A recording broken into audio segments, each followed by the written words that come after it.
अस्सलामुअलैकुम गाइस। एक और चूज़ा आया है इंडिया का, जो वो भी बातें चौध रहा है जंग की, कारगिल की जंग की। इंडिया ने ये किया, इंडिया ने वो किया। अबे मैं तुझे बताता हूँ कि इंडिया ने क्या किया और पाकिस्तान ने क्या किया। मैं नहीं, तुम्हारा जनरल बख्शी ही अपनी ज़बान से बोलेगा। अभी मैं वीडियो दिखाता हूँ, वो देख लो। खाली तुम बातें चोते रहते हो। पाकिस्तान इतना मुल्क है, फिर भी तुम्हारी गांड में डंडा दिया हुआ है। शर्म नहीं आती? तुम खुद तो बोलते हो पाकिस्तान के बॉर्डर पे अगर हमने सूसू कर दी पाकिस्तान भेज जाएगा, तो हमें बहा दो, अखंड भारत बना लो। आवाम भेज जाएगी तुम्हारे सूसू में, अखंड भारत बना लेना आप। अबे गौर से सुन ले, पाकिस्तान की तरफ आंख उठा पे देखी ना, ये डंडा आ जाएगा तुम्हारी गांड में। इधर कोई डंडा हो तो मैं तुझे दिखाऊं, वो डंडा घुसेड़ूंगा तेरे गांड में। भूतनी का पाकिस्तान को क्या समझते हो? इधर जो भी अक़लियत है उनसे जाके पूछ लो, पाकिस्तान में उनके साथ जुल्म होता है या वो खुश है। 100% वो कहेंगे अल्हम्दुलिल्लाह, वो खुश है। उन पर जुल्म नहीं हो रहा है, उनको गिरजाघरों को तबाह बर्बाद नहीं किया जा रहा है, उनके मंदिरों को तोड़ा नहीं जा रहा है। इधर हम अमन के साथ रहे। हमारी हुकूमतें बेगैरत है, उनको छोड़ दो। उनकी वजह से ही पाकिस्तान भीख मांगने पर आ गया है। पर हम एक हो गए ना, भारत को हम खरीद सकते हैं, ये बात समझ लो। मैं मुसलमानों से भी कुछ कहना चाहता हूँ, इत्तेहाद बैनुल मुस्लिमीन कायम करो, फ़िरका वारियत को छोड़ दो, सीरत मौला इमाम हुसैन पे आ जाओ, तभी तुम्हारी फलाह और कामयाबी है। इंडिया वालों, तुम भी गौर से देख लो। मैं आपकी जनरल बख्शी की वीडियो दिखाता हूँ। उस वक्त वो जंग में था, तुम नहीं थे। तुम खाली बातें चोते रहते हो। उस वक्त वो उन हालातों को देख रहा था। उसका खुद का बयान है, तारीफ़ वो है जो दुश्मन करे, जो दुश्मन करे वो तारीफ़ है। मैं दिखाता हूँ पाकिस्तान की तारीफ़ किसने की है। आइए चलिए वीडियो देखते हैं। उठ पड़ा था और फिर अगली ही तारीख थी 28 मई 1999 की। मौसम दुश्मनों के अनुकूल था, मगर इंडियन आर्मी भी पत्थर की बनी थी। हार मानना तो उसने सीखा ही नहीं था। अब बारी पलटवार की थी, अब बारी बदला लेने की थी। इसी समय एक नए विमान को उतारा गया था। उसका नाम था मिराज 2000। मिराज विमान नई जो पहला गवर्नर जनरल था वो एक मुसलमान था, जिना। और हमारा कौन था?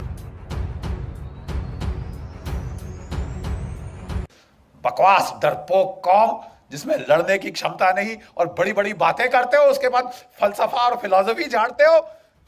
800 साल तुम्हारी ऐसी तैसी हुई है, एक के बाद एक आताताई ने आके तुम्हारी तबाही कर दी, तुम्हारे मंदिर तोड़ दिए, तुम्हारी नालंदा जलाई तो 3 महीने जलती रही। तुम्हारा मैं मुंह तोड़ दूं। हरामजादगी की कमी है इस देश में।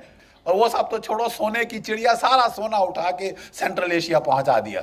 ये हथियार चाहिए। 30 साल से बोफर गन के बाद कोई तोप नहीं आई। मिग 21 जहाज 1960 की दशक के हैं, आसमान से टपक रहे हैं। रफाल नहीं आया, एलसीए नहीं आया। पत्थर मार के लड़ेंगे हम। नहीं साहब, कोई धांधली नहीं होगी। जो भी डील करी उन्होंने, उसमें अब बड़े बड़े बिच्छू के डंक निकल के आ रहे हैं साहब ऐसे पीछे। आपने अगस्ता वेस्टलैंड, बाकी हथियार 30 साल ना आए कोई बात नहीं साहब। जो वीवीआईपी हेलीकॉप्टर है वो तो फट से आएगा। और दुनिया का जो महंगा से महंगा हेलीकॉप्टर है, जो अमेरिका के प्रेसिडेंट ने बोला था मेरे लिए बहुत महंगा है, वो हम लेंगे। 2 चीजों ने आपको बचाया, एक पाकिस्तान ने, एक सरदार पटेल ने। पाकिस्तान ने हमला कर दिया, उन्होंने नहीं इंतजार किया, उन्होंने शांति के नारे नहीं लगाए। लेकिन जो कुछ भी आप कह दो, उनमें इतनी तो शर्म थी कि आजाद पाकिस्तान का जो पहला गवर्नर जनरल था वो एक मुसलमान था, जिना। और हमारा कौन था? Lord Louis Mountbatten. प्यार था साहब, इश्क इश्क इश्क था। लेडी माउंटबेटन को दूर थोड़ी ना जाने दिया जा सकता है, तो बस आप रहिए साहब। अरे यार, हम मर गए, 26,000 हमारे शहीद हो गए, इनको निकालने के लिए और तुम यहाँ रोक के वो खानदान को यहाँ रोक के हमारे ऊपर राज कराने के लिए बिठा रहे हो। और जब पार्टीशन की रॉयट्स हुई तो इन्होंने उसको बोल दिया एक मीटिंग में, you please handle. Are you sure you are the prime minister? वो भी सरकास्टिकली बोला माउंटबेटन। और पाकिस्तान के टैंक वाकई 1965 में दिल्ली में आके नमाज पढ़ते। ये इस किस्म की ट्रेचरी हमारे साथ हुई। और एक भगवान का लाख शुक्र है पाकिस्तान का, जिसने हमको लड़ना सिखाया, मार लगाता रहा जब तक कि लड़ने को राजी नहीं हुए अपनी जान बचाने के लिए ही।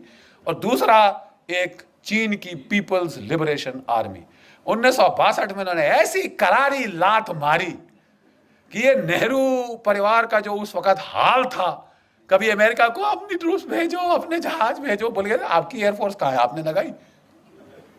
तुम्हारे पास इतनी बड़ी एयरफोर्स है, तुमने लगाई? 1962 में नहीं लगाई साहब, बिठा के रखा। और अब अमेरिकी एयरफोर्स मान रहे हो, रॉयल एयर। 800 साल तुम्हारी ऐसी तैसी हुई है, एक के बाद एक आताताई ने आके तुम्हारी तबाही कर दी, तुम्हारे मंदिर तोड़ दिए, तुम्हारी नालंदा जलाई तो 3 महीने जलती रही, तुम्हारा मैं मुंह तोड़ दूं। हरामजादगी की कमी है इस देश में। और वो सब तो छोड़ो, सोने की चिड़िया सारा सोना उठा के सेंट्रल एशिया पहुंचा दिया। ये हथियार चाहिए। 30 साल से बोफर गन के बाद कोई तोप नहीं आई। मिग 21 जहाज 1960 की दशक के हैं, आसमान से टपक रहे हैं। रफाल नहीं आया, एलसीए नहीं आया, पत्थर मार के लड़ेंगे हम। नहीं साहब, कोई धांधली नहीं होगी। जो भी डील करी उन्होंने, उसमें अब बड़े बड़े बिच्छू के डंक निकल के आ रहे हैं साहब ऐसे पीछे। आपने अगस्ता वेस्टलैंड, बाकी हथियार 30 साल ना आए कोई बात नहीं साहब। जो वीवीआईपी हेलीकॉप्टर है वो तो फट से आएगा। और दुनिया का जो महंगा से महंगा हेलीकॉप्टर है, जो अमेरिका के प्रेसिडेंट ने बोला साहब मेरे लिए बहुत महंगा है, वो हम लेंगे। 2 चीजों ने आपको बचाया, एक पाकिस्तान ने, एक सरदार पटेल ने। पाकिस्तान ने हमला कर दिया, उन्होंने नहीं इंतजार किया, उन्होंने शांति के नारे नहीं लगाए।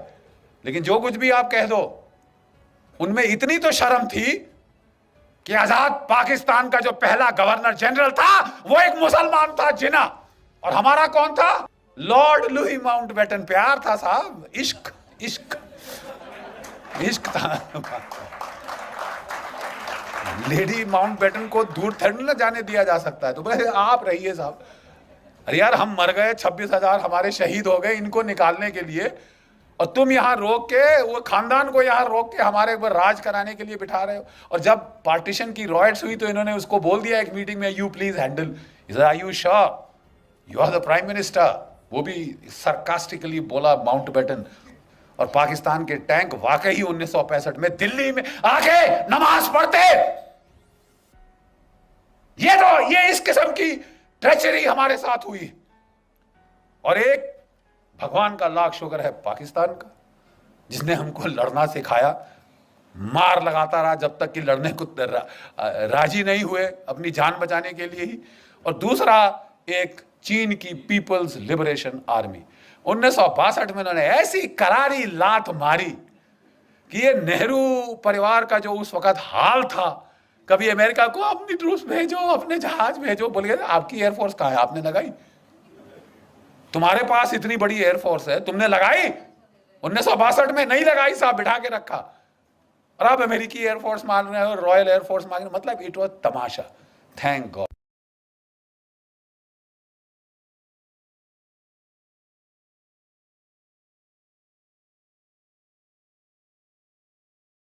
हाँ प्रावा, देख ली वीडियो, कैसी लगी? उम्मीदें अच्छी लगी होगी। इसलिए इस वीडियो को ज़्यादा से ज़्यादा हमारे इंडियन भाइयों को शेयर करो, लाइक करो और मेरे चैनल को सब्सक्राइब करो, ताकि हमारी नई आने वाली वीडियो आप तक जल्दी पहुँचे। और ये जान लो, हम आपके दुश्मन नहीं हैं, दुश्मन आप खुद बनाते हो। मस्जिदों को गिरा रहे हो, जो भी मुसलमान हैं उनके अंदर तुम लावा भर रहे हो, उन पर जुल्म कर रहे हो, उनके अंदर तुम लावा भर रहे हो। एकदम ये लावा फटेगा और ये लावा तुम्हारे हिंदुस्तान को कब्रिस्तान में तब्दील कर देगा। ये जान लो, ये जान लो। और ये वीडियो ज़्यादा से ज़्यादा भाइयों शेयर करो, ताकि इंडियन भाइयों को समझ में आ सके वो कौन सी गलती करने जा रहे हैं। अखंड भारत नहीं, कब्रिस्तान ना बन जाए तुम्हारा, ये याद रख लो।